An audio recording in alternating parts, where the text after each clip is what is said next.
ಜಿಹಾದ್ ಪ್ರಕರಣಗಳು ಇಂತಹ ನೂರಾರು ಘಟನೆಗಳು ಈ ದೇಶದಲ್ಲಿ ನಿತ್ಯ ನಿರಂತರವಾಗಿ ನಡೀತಾ ಇದೆ. ಯಾವ ರೀತಿ ಮೊಹಮ್ಮದ್ ಅಲಿ ಜಿನ್ನನ ಆಜ್ಞೆಯಂತೆ ಇವತ್ತು ನಿತ್ಯ ನಿರಂತರವಾಗಿ ಹಿಂದೂಗಳನ್ನ ಈ ದೇಶವನ್ನ ಅವರ ಭಾವನೆ ಏನಿದೆ ಹಿಂದೂಗಳು ಅನ್ನುವುದೇ ಅನ್ನುವುದಾದರೆ ಹಿಂದೂಗಳು ಕಾಪೀರರು, ಹಿಂದೂಗಳನ್ನ ಕೊಲ್ಲಬೇಕು ಅನ್ನುವಂಥ ಷಡ್ಯಂತ್ರವನ್ನ ನಿತ್ಯ ನಿರಂತರವಾಗಿ ಈ ದೇಶದಲ್ಲಿ ಮಾಡ್ತಾ ಇದ್ದಾರೆ ಬಂಧುಗಳೇ. 10 ವರ್ಷದ ನಂತರ ಇತ್ತೀಚೆಗೆ ದಿನಗಳಲ್ಲಿ ನರೇಂದ್ರ ಮೋದಿ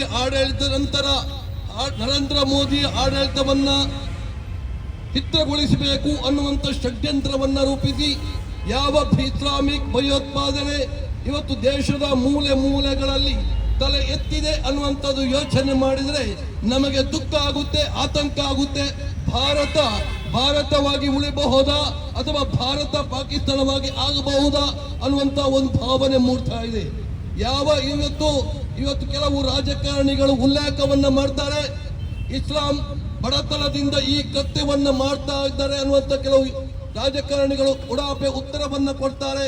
ಅದೇ ಬಂಧುಗಳೇ, ಇವತ್ತು ಇಸ್ಲಾಮಿಕ್ ಭಯೋತ್ಪಾದನೆ ಮೊನ್ನೆ ನಡೆದಂತಹ ದಿಲ್ಲಿಯಲ್ಲಿ ನಡೆದಂತಹ ಘಟನೆ ಕೇವಲ ಬಡತನದಲ್ಲಿ ಕೂಡಿದಂತಹ ಭಯೋತ್ಪಾದನೆ ಅಲ್ಲ. ಯಾರೋ ಡಾಕ್ಟರ್ಸ್ಗಳು, ಗ್ರಾಜ್ಯುಯೇಟ್ ಡಾಕ್ಟರ್ಗಳು, ಸರ್ಜನ್ಗಳು, ಇಂಜಿನಿಯರ್ಸ್ಗಳು ಈ ಕೃತ್ಯವನ್ನ ಮಾಡ್ತಾ ಇದ್ದಾರೆ ಬಂಧುಗಳೇ. ಬಹಳ ಗಂಭೀರವಾಗಿ ನಾವು ಆಲೋಚನೆ ಮಾಡಬೇಕು. ನಾವು ಇಸ್ಲಾಂ ಭಯೋತ್ಪಾದನೆಯನ್ನು ನಾವು ಹೋರಾಟ ಮಾಡುವಂತ ಅನಿವಾರ್ಯತೆ ಇದೆ. ಯಾರನ್ನು ನಂಬುವ ಸ್ಥಿತಿಯಲ್ಲಿಲ್ಲ, ಯಾವ ಇಸ್ಲಾಂ ಮುಸ್ಲಿಮರನ್ನು ನಾವು ನಂಬುವ ಸ್ಥಿತಿಯಲ್ಲಿಲ್ಲ ಬಂಧುಗಳೇ. ಇದನ್ನು ಗಂಭೀರವಾಗಿ ಆಲೋಚನೆ ಮಾಡಬೇಕು ಪ್ರತಿಯೊಬ್ಬರು. ಯಾವಾಗ ನಾವು ಮೊನ್ನೆ ಕಾಶ್ಮೀರದಲ್ಲಿ 12 ವರ್ಷದ ಒಂದು ಯುವಕರನ್ನ ಪತ್ರಕರ್ತರೊಬ್ಬ ಪ್ರಶ್ನೆ ಮಾಡಿದರು. ಏನು ಪ್ರಶ್ನೆ? ನೀನು ದೊಡ್ಡವನಾದ ಮೇಲೆ ಏನಾಗಬೇಕಾಗಿ ಅಂತ ಕೇಳಿದ್ರು. ಅದಕ್ಕೆ ಅವನು ಉತ್ತರ ಕೊಡ್ತಾರೆ, ಇಲ್ಲಿರುವಂತಹ ಭಾರತದಲ್ಲಿರುವಂತಹ ಎಲ್ಲ ಹಿಂದೂಗಳನ್ನು ಕೊಲ್ಲಬೇಕು ಅನ್ನೋ ಕಾಪೀರರನ್ನು ಕೊಲ್ಲಬೇಕು ಅನ್ನುವಂತ ಉತ್ತರವನ್ನು ಕೊಡ್ತಾನೆ. ಯಾವ ರೀತಿ ಮನಸ್ಥಿತಿ ಇದೆ ಅನ್ನುವಂಥದ್ದು ಯೋಚನೆ ಮಾಡಬೇಕು. ಮದ್ರಸಾ ಮಸೀದಿಗಳಲ್ಲಿ ಅವರಿಗೆ ಶಿಕ್ಷಣ ಕೊಡುವುದೇ ಭಾರತ ವಿರೋಧಿ, ಹಿಂದೂ ವಿರೋಧಿ, ಹಿಂದೂಗಳನ್ನ ಕೊಲ್ಲಬೇಕು, ಹಿಂದೂಗಳು ಅಂದ್ರೆ ಕಾಪೀರರು ಅನ್ನುವಂತ ಒಂದು ವ್ಯಾಪಕವಾದಂತ ಒಂದು ಶಿಕ್ಷಣವನ್ನು ಇವತ್ತು ಮದ್ರಸಾ ಮಸೀದಿಗಳಲ್ಲಿ ಕೊಡ್ತಾ ಇದ್ದಾರೆ ಬಂಧುಗಳೇ. ಅದಕ್ಕೋಸ್ಕರ ಬಂಧುಗಳೇ, ನಾವು ಇವತ್ತು ಏನ್ ಮಾಡ್ತಾ ಇದ್ದೇವೆ? ನಾನು ಆ ಜಾತಿ, ನಾನು ಈ ಜಾತಿ, ನಾನು ಆ ಪಕ್ಷ, ಈ ಪಕ್ಷವನ್ನು ಯೋಚನೆ ಮಾಡಿ ನಮ್ಮ ಕುಟುಂಬ, ನಮ್ಮ ಸಂಸಾರವನ್ನು ಯೋಚನೆ ಮಾಡ್ತಾ ಇದ್ದೇವೆ ಬಂಧುಗಳೇ. ಮುಂದಿನ ದಿನಗಳು ಸುರಕ್ಷಿತವಾಗಿ ಇಲ್ಲ ಬಂಧುಗಳೇ. ನಾವು ಆಲೋಚನೆ ಮಾಡಬೇಕು.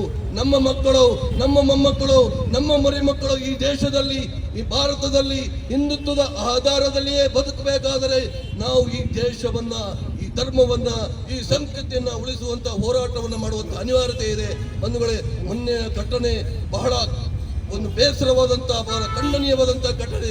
ಇವತ್ತು ನಿನ್ನೆ ರಾತ್ರಿ ಕೂಡ ಅಲ್ಲಿರುವಂತಹ ಸ್ಫೋಟಕವನ್ನ ಪರಿಶೀಲಿಸುವ ಸಂದರ್ಭದಲ್ಲಿ ಅದು ಕೂಡ ಸ್ಫೋಟಗೊಂಡು ಇವತ್ತು 16 ಜನ ಸತ್ತಿದ್ದಾರೆ ಬಂಧುಗಳೇ. ತಹಶೀಲ್ದಾರ್ಗಳು, ಪೊಲೀಸ್ ಆಫೀಸರ್ಗಳು ಇವತ್ತು ಸತ್ತಿದ್ದಾರೆ ಬಂಧುಗಳೇ. ಯಾವ ರೀತಿ ಆ ಸ್ಫೋಟಕದ ತೀವ್ರತೆ ಯಾವ ರೀತಿ ಇರಬಹುದು ಅನ್ನುವಂಥ ಯೋಚನೆ ಮಾಡಬೇಕು. ನಮ್ಮ ಸುತ್ತಮುತ್ತಲಿನ ಪರಿಸರದಲ್ಲಿ ಯಾರೋ ಒಬ್ಬ ಇಸ್ಲಾಮಿಗೆ, ಪಾಕಿಸ್ತಾನಕ್ಕೆ ಜಿಂದಾಬಾದ್ ಅಂತ ಹೇಳಿದ್ರೆ ಅವನನ್ನು ತಕ್ಷಣ ಮನೆಗೆ ಕಂಪ್ಲೇಂಟ್ ಅನ್ನು ಕೊಟ್ಟು ಅವನನ್ನು ಒತ್ತು ಒಳಗಾಕಬೇಕು. ಯಾರು ಲವ್ ಜಿಹಾದ್ ಅನ್ನು ಮಾಡ್ತಾರೆ ಅವರನ್ನ ತಕ್ಷಣವಾಗಿ ಕಂಪ್ಲೇಂಟ್ ಅನ್ನು ಕೊಟ್ಟು ಅವರನ್ನು ಒಳಗಾಕಬೇಕು. ಯಾರು ಇಸ್ಲಾಂ ಇವತ್ತು ಇಷ್ಟು ಘಟನೆಗಳಾಗಿದೆ, ಭಯೋತ್ಪಾದನೆಯ ಇಷ್ಟು ಘಟನೆಗಳು ಆಗ್ತಾ ಇದೆ ದೇಶದಲ್ಲಿ. ಯಾವನೇ ಒಬ್ಬ ಮುಸಲ್ಮಾನ್ ಖಂಡನೆಯನ್ನ ಮಾಡಲಿಲ್ಲ, ಯಾವ ಒಬ್ಬ ಕಾಂಗ್ರೆಸ್ ಮುಖಂಡನ ಖಂಡನೆಯನ್ನ ಮಾಡಲಿಲ್ಲ. ಅವರು ಅದನ್ನು ಅಪಹಾಸ್ಯವಾಗಿ ಒಂದು ಉಪಯೋಗ ಮಾಡ್ತಾರೆ. ಅದು ಭದ್ರತಾ ವೈಫಲ್ಯ ಅಂತೇಳಿ ಕೂಡ ಉತ್ತರವನ್ನ ಕೊಡ್ತಾರೆ. ಯಾವ ಸ್ಥಿತಿ ಇವತ್ತು ಕಾಂಗ್ರೆಸ್ಸಿನ ಮನಸ್ಥಿತಿ ಬಂಧುಗಳೇ, ಇವತ್ತು ಆಲೋಚನೆ ಮಾಡಬೇಕು ಬಂಧುಗಳೇ. ಅದಕ್ಕೋಸ್ಕರ ಈ ದೇಶವನ್ನ, ಈ ಧರ್ಮವನ್ನ, ಈ ಸಂಸ್ಕೃತಿಯನ್ನು ಉಳಿಸುವಂತ ಪ್ರಾಮಾಣಿಕವಾದಂತ ಪ್ರಯತ್ನವನ್ನು ಮಾಡಬೇಕು. ನಮ್ಮ ಆಸ್ತಿ ಅಂತಸ್ತು ನಾವು ಇವತ್ತು ಸಂಪಾದಿಸಿ, ಕೋಟಿಗಳ ಆಸ್ತಿ ಸಂಪಾದಿಸಿ ನಾವು ಮನೆಯಲ್ಲಿಡ್ತೇವೆ. ಮುಂದಿನ ದಿನಗಳಲ್ಲಿ ಆ ಸಂಪತ್ತನ್ನು ಅನುಭವಿಸುವುದು ಯಾರು ಬಂಧುಗಳೇ? ಒಂದು ಯೂನಿವರ್ಸಿಟಿಯಲ್ಲಿ MBBS ಮಾಡ್ತಾರೆ. MBBS ಮಾಡ್ತಾರೆ ಹೇಗೆ ಅಂತ ಕೇಳಿದ್ರೆ, ಸರ್ಕಾರದ 50% ಸಬ್ಸಿಡಿಯಲ್ಲಿ ಅವನು MBBS ಅನ್ನು ಮಾಡಿ ಮತ್ತೆ ಈ ದೇಶವನ್ನ ಇಸ್ಲಾಮಿಕ್ ಮಾಡಬೇಕು, ಆಮೇಲೆ ಈ ದೇಶದಲ್ಲಿರುವಂತಹ ಕಾಫೀರರನ್ನ ನಾಶ ಮಾಡಬೇಕೆನ್ನುವಂತಹ ಏಕೈಕ ದೃಷ್ಟಿಯಿಂದ ಡಾಕ್ಟರ್ ಉಮರ್, ಮಹಿಳೆ, ನಮ್ಗೆ ಗೊತ್ತಿರಬಹುದು ಈ ಎಲ್ಲಾ ಸಂಚಿನ ರೂವಾರಿ ಅಂತ ಕೇಳಿದ್ರೆ ಡಾಕ್ಟರ್ ಶಹೀದ್ ಅನ್ನುವಂತಹ ಒಬ್ಬ ಮಹಿಳೆ. ಅವಳು ಈ ಎಲ್ಲ ಡಾಕ್ಟರ್ಗಳನ್ನ ಸಂಪರ್ಕಿಸಿ ಎಲ್ಲ ಡಾಕ್ಟರ್ಗಳನ್ನ ಒಂದು ಸಂಚನ್ನ ರೂಪಿಸಿ ಈ ದೇಶದಲ್ಲಿ ಎಲ್ಲಾ ಕಡೆಗಳಲ್ಲಿ ಬಾಂಬ್ಗಳನ್ನ ಸ್ಫೋಟಿಸಬೇಕು ಎನ್ನುವಂತಹ ಹುನ್ನಾರವನ್ನ ಮಾಡ್ತಾಳೆ. ಅದರ ಒಂದು ಭಾಗ ಕೆಂಪುಕೋಟೆ, ಅಲ್ಲಿ ನಡೆದಂತಹ ಬಾಂಬ್ ಸ್ಫೋಟ. ನಾವು ಫರೀದಾಬಾದಿನಲ್ಲಿ ಸಿಕ್ಕಿರುವಂತಹ ಸ್ಫೋಟಕ ಎಷ್ಟು? 2000 kg. ಅದರಲ್ಲಿ ಸುಮಾರು 280 kg ಅಮೋನಿಯಂ.